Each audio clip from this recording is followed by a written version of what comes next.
Salut les amis, j'espère que vous allez bien. Pour ma part, ça va, alhamdoulilah. Si vous avez un rêve ou une passion qui va à l'encontre des désirs de ta famille, cette vidéo est faite pour vous. Sadio Mané est un footballeur très respecté et admiré par beaucoup de Sénégalais. Pourtant, il avait mené un combat dur avec sa famille pour réaliser son rêve. À la fin de cette vidéo, vous comprendrez parfaitement comment sortir de cette situation vraiment douloureuse et devenir une source d'inspiration pour les autres. Alors, avant de commencer, n'oubliez pas de vous abonner et d'activer la cloche de notification. Allez, let's go!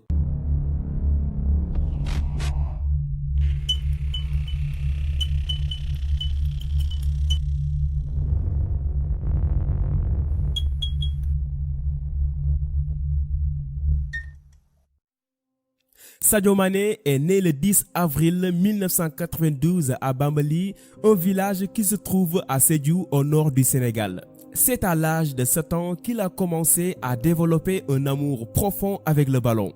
Mais étant dans une famille pauvre et très religieuse, son enfance avec le football était très difficile. Son père était imam et évidemment tout imam rêve de voir sa progéniture suivre ses pas. Mais le petit Sadio avait une ambition très différente de celle de son père. Presque tous les jours, il jouait au foot et il lui arrivait souvent de cesser les cours pour se rendre sur les terrains de football. Ses parents n'aimaient pas cette attitude et n'hésitaient pas à lui frapper pour le dissuader.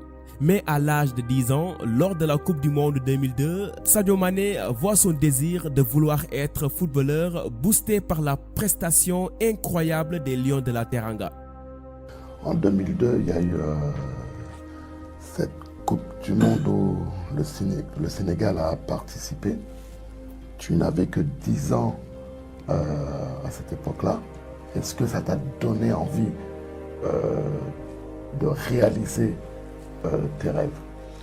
Je dirais plutôt que c'est cette Coupe du Monde qui a fait que ce qui m'a le plus marqué. Parce que j'étais jeune. Et je me rappelle, j'étais encore à l'école primaire avec mes amis. C'était la fin des écoles. Donc, c'était le 31 juin, mai, je pense, quand le Sénégal jouait. On avait tous laissé pour aller regarder le match et après, quand le Sénégal, on vous a battu, tout le monde allait se jubiler. Enlever les t-shirts, courir partout. Et c'est vraiment une Coupe du Monde qui m'a marqué. Donc je pense que je ne vais jamais l'oublier. C'est ce qui a fait qu'aujourd'hui, je pense, qui m'a donné plus d'envie de devenir footballeur professionnel. C'est à partir de cette période qu'il a commencé à prendre le football au sérieux. Il participait aux tournois de football et au bout de quelques temps, il fait déjà le buzz dans tout son village grâce à son talent à manipuler le ballon. Mais encore une fois, sa famille lui bloque le chemin de ses rêves. Las d'être dissuadé, en 2007, alors qu'il n'avait que 15 ans, Mané fit une fugue pour se rendre à Dakar, la capitale, afin de trouver un club où il peut dévoiler son talent. Mais ses parents l'ont retrouvé quelques semaines plus tard et le ramena au village. Cependant, déterminé à poursuivre ses rêves, il dit à ses parents de lui laisser jouer au foot, sinon il continuerait à fuguer, mais ces derniers ne l'ont pas écouté. Il fugue de nouveau, mais cette fois-ci, il va à Mbour, une ville très réputée dans le milieu du football au Sénégal. Il fera par la suite des tests avec un équipement de mauvais état. Son short et son chaussure étaient trop abîmés, mais sa détermination et son talent lui suffisaient seulement pour réussir les tests. Il rejoint l'Académie Génération Foot, l'un des plus grands clubs de football sénégalais, et commence à entreprendre de petits pas vers la réussite. De ce fait, son oncle, sa mère et même son père commença à l'aider et le soutenir financièrement.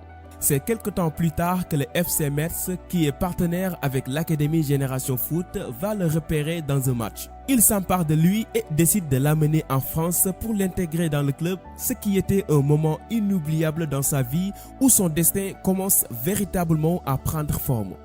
Sadio Mané quitte le Sénégal pour aller en France sans dire aucun mot à ses parents. Il voulait leur faire une grande surprise. Seul son oncle était au courant de ce voyage. Lorsque Mané a appelé sa mère pour lui dire qu'il était en France, elle ne le croyait pas. Elle était très surprise et chaque jour, elle l'appelait pour lui demander s'il était réellement en France. Il a fallu qu'elle voie son fils à la télévision en train de jouer pour pouvoir croire finalement que c'est vrai. Mané fait ses débuts professionnels pour Metz le 14 janvier 2012 à la 75e minute. Dans la même année, il rejoint l'équipe nationale sénégalaise pour le tournoi olympique, formant une nouvelle génération dorée. Toujours dans la même année, il est transféré au Red Bull Salzbourg, un club où il a remporté 2 fois le championnat et 1 fois la Coupe d'Autriche. Le 1er septembre 2014, il rejoint le Southampton pour 15 millions d'euros et c'est dans cette équipe qu'il va attirer l'attention des grands clubs en marquant 25 buts en 75 matchs, détenant aussi le record du triplé le plus rapide de l'histoire de la Premier League, 3 buts en seulement 176 secondes. Mané entre dans l'histoire du football africain en devenant le joueur africain le plus cher de tous les temps en 2016 après avoir signé au Liverpool pour 41 millions d'euros. En 2018, il devient le 3e joueur africain à dépasser le seuil significatif des 10 buts marqués dans une Ligue des Champions après Samuel Eto'o et Didier Drogba. Dans la même année, il accède à la finale de la Ligue des Champions, mais c'est en 2019 qu'il va le remporter. Il est notamment nommé par le titre PFA de meilleur joueur de la Premier League de l'année en 2018-2019. 11 d'or du meilleur joueur de la saison par 11 mondial en 2019 et 5 fois ballon d'or sénégalais. Aujourd'hui, il reçoit un salaire de 118 millions de francs CFA par semaine, devenant ainsi le joueur sénégalais le mieux payé. En équipe nationale, après avoir été éliminé de justesse en quart de finale de la CAN en 2017 par le Cameroun au tir au but, Sadio Mané amena son pays à la finale de la Coupe d'Afrique des Nations 2019 pour la première fois dans l'histoire du football sénégalais depuis 2002 avec la génération d'El Hadji Diouf et d'Aliou Cissé, l'actuel sélectionneur du Sénégal. Malgré que l'équipe a perdu la finale face à l'Algérie, Sadio devient cependant un des joueurs sénégalais qui ont marqué l'histoire du Sénégal. Sadio Mané est aussi l'un des footballeurs les plus aimés par les Sénégalais grâce à la participation au développement de son village. Il a mis en place un lycée moderne d'une valeur de 150 millions de francs CFA. Il a notamment d'autres projets comme la construction d'un hôpital et un stade dans son village natal. Il est vraiment une personne très généreuse et religieuse aussi. D'ailleurs, il manifeste souvent son appartenance à la communauté musulmane lorsqu'il marque un but. Il a même dit dans une interview que s'il n'était pas un footballeur professionnel, il serait certainement un imam dans une des mosquées de son village. Aujourd'hui, il a 27 ans et il lui reste beaucoup de chemin à parcourir dans le milieu de ce sport mondial. Vous savez, c'est très difficile de poursuivre ses rêves, surtout lorsque votre passion est différente à la réalité du milieu où vous vivez. C'est difficile parce que votre famille et votre entourage seront les premiers à vous mettre des bâtons dans les roues. Ils ne le font pas parce qu'ils vous détestent, mais au contraire, ils vous aiment. Ils ne veulent pas que vous preniez des risques. Ils veulent que vous fassiez ce que tout le monde fait pour avoir la garantie de réussir selon eux. Ils veulent vous imposer leurs idées en pensant vous protéger, mais sans savoir du mal qu'ils vous font subir. Et croyez-moi, ils ne vont pas écouter vos explications. D'ailleurs, vous n'avez même pas besoin de leur expliquer. Ce que vous devez faire est de leur montrer que vous pouvez réussir en faisant ce que vous aimez réellement, que votre passion ne vous mènera pas à votre perte. De ce fait, vous allez travailler dur et faire beaucoup de sacrifices comme Sadio Mané. Et lorsque la réussite sonnera à votre porte, votre famille, votre entourage comprendront et seront très satisfaits. J'ai expérimenté ce même cas avec mes amis et surtout avec mon père lorsque j'ai commencé à faire des vidéos sur ma chaîne YouTube. Mes amis se moquaient tout le temps de moi et mon père me voyait comme un pauvre jeune sans vision dans la vie. J'avais abandonné les études pour me concentrer sur ma passion et c'était très compliqué pour moi. Mais aujourd'hui, cette chaîne m'a permis d'être indépendant et d'entamer d'autres business tout en faisant ce que j'aime vraiment. Maintenant, ils ont compris, ils me soutiennent tous et suggèrent même ma chaîne aux autres. Encore une fois, n'oubliez pas que ce monde est bâti par des personnes qui avaient des visions ou une passion stupide aux yeux de leur entourage.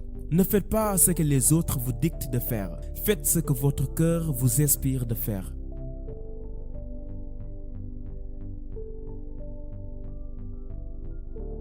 Allez les amis, c'est ici que la vidéo s'achève. J'espère qu'elle vous a plu. Que pensez-vous de l'histoire de Sadio Mané? Et si vous aussi vous avez vécu le même cas, n'hésitez pas à nous le faire savoir dans l'espace commentaire. N'hésitez pas à me donner un petit like et de partager la vidéo, c'est la récompense. Abonnez-vous à la chaîne pour ne plus rater mes vidéos. Alors, je vous donne rendez-vous à la prochaine. Ciao!